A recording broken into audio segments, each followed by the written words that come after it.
नमस्कार, आप देख रहे हैं डॉक्टर साहिब आपके साथ मैं हूं मुस्कान दर्शकों। आज के इस एपिसोड में हम बात करेंगे फाइब्रॉइड के बारे में। हम ये जानेंगे कई बार ऐसा देखा जाता है बहुत सारी महिलाओं को यूट्रस में गांठ हो जाता है। ऐसे में कई दिनों तक लोगों को पता नहीं चल पाता उन्हें और ये गांठ धीरे-धीरे बढ़ता चला जाता है और आगे जाके एक बड़ी बीमारी का भी रूप ले लेता है। आज हम इसी बारे में तमाम जानकारी लेंगे और ये जानेंगे कि ऐसे क्या कुछ लक्षण हैं जिससे वो समझ सकते हैं कि उन्हें यूट्रस में गांठ है या फिर फाइब्रॉइड है। इसी बारे में तमाम जानकारी लेने के लिए आज हमारे साथ मौजूद है बिहार की जानी-मानी gynaecologist doctor Charu Modi. Ma'am नमस्कार, बहुत-बहुत स्वागत है आपका। Thank you.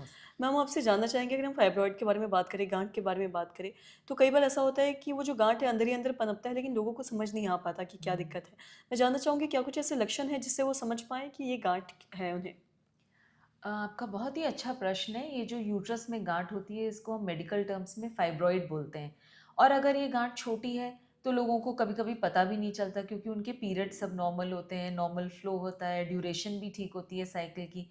लेकिन अचानक कभी पीरियड ज़्यादा आने लगे, हेवी पीरियड्स आने लगे, बहुत दिनों तक वो पीरियड रहने लगे और उसमें काफ़ी दर्द हो या रुक-रुक के भी पीरियड आता रहे, मासिक की अनियमितता हो जाए और पीरियड के दौरान पेन हो, तब वो डॉक्टर के पास आती हैं और हम जब उनको देखते हैं, वेजाइनल एग्ज़ामिनेशन करते हैं या यूट्रस का जब हम एक अल्ट्रासाउंड कराते हैं, उसमें कभी-कभी ये फाइब्रॉइड्स पिकअप हो जाते हैं। जी, और साथ ही फाइब्रॉइड के बारे में अगर हम बात करें तो किस कारण से फाइब्रॉइड होता है? थोड़ा इस बारे में भी आप बताओ?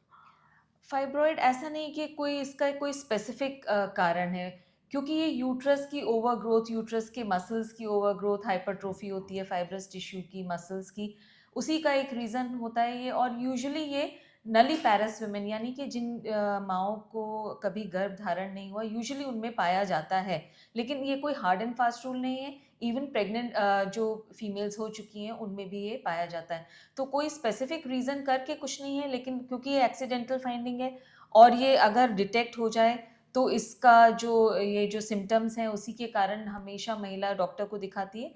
तो इसका निवारण होना भी अति आवश्यक है अगर ये सिम्पटम्स कॉज़ कर रहा है तो। जी, और साथ ही सिम्पटम्स की आप बात कर रहे हो तो क्या ये जो फाइब्रॉइड है ये किसी भी उम्र में किसी भी महिलाओं को हो सकता है? चाहे अगर हम बात करें एज ऑफ एडोलेसेंस जो पहले की महिलाएँ हैं, हुँ। लड़कियाँ हैं, क्या उन्हें भी हो सकता है या बुज़ुर्ग महिलाओं को भी हो सकता है? यूजुअली ये रिप्रोडक्टिव एज ग्रुप में ही फाइब्रॉइड्स होते हैं। बहुत कम ऐसा देखा जाता है कि यंग गर्ल्स को या एडोलेसेंट गर्ल्स को फाइब्रॉइड हो। और बुजुर्ग महिलाओं में तो यूजुअली नहीं पाया जाता। इनफैक्ट अगर किसी महिला को रिप्रोडक्टिव एज में फाइब्रॉइड है तो नियरिंग मेनोपॉज या मेनोपॉज होने से वो श्रिंक भी कर जाता है। तो ये fibroid basically reproductive age group का ही ट्यूमर कहलाता है। जी, और साथ ही अगर किसी को फाइब्रॉइड पता चलता है, अगर वो डॉक्टर के पास जाके कंसल्ट करते हैं और निकलता है तो ऐसे में इसका इलाज या उपाय क्या हो सकता है ठीक कराने का? ये बहुत ही अच्छा प्रश्न है। यूजुअली हम इसको सिम्प्टोमेटिक ट्रीटमेंट देते हैं। अगर महिला को अधिक रक्तस्राव हो रहा है प्रेग्नेंट इसमें पीरियड में, तो हम उनको उसके मतलब पीरियड में फ्लो कम हो, क्लॉट्स कम हो, उसके लिए दवा देते हैं। और अगर फाइब्रॉइड छोटा है तो उसके लिए हम कुछ नहीं करते। अगर 3 सेंटीमीटर से कम है, कोई सिम्पटम नहीं दे रहा, तो हम उसकी स्क्रीनिंग या फ़ॉलो-अप में बोलते हैं कि महिला फ़ॉलो-अप में रहे। लेकिन अगर बड़ा फाइब्रॉइड है और अगर वो दिक्कत दे रहा है, महिला को परेशानी उसके कारण हो रही है, तो उसकी कुछ दवाएँ हैं, खाने की मुँह से गोलियाँ हैं, कुछ इंजेक्शंस हैं। और कभी-कभी अगर बहुत बड़ा फाइब्रॉइड होता है, तो लोग कहते हैं अगर उनकी फैमिली कंप्लीट हो गई है, तो लोग कहते हैं, "अब हमें इसकी दवा नहीं करनी, आप इसको निकाल दीजिए।" तो बहुत सारे उपचार हैं, सर्जरी में खाली फाइब्रॉइड की भी सर्जरी होती है।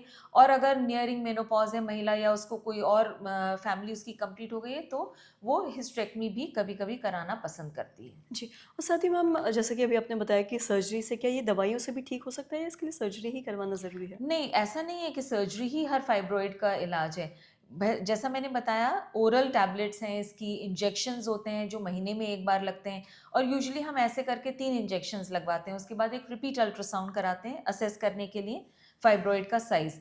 और अगर ये छोटा होता है तो 3 और इंजेक्शंस का कोर्स उसको दिया जाता है।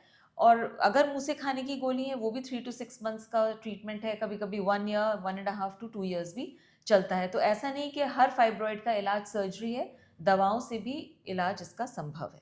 जी, मैम बहुत-बहुत शुक्रिया तमाम जानकारी देने के लिए। तो आशा करते हैं दर्शकों की जो तमाम जानकारी है आपकी लाभदायक रही हो।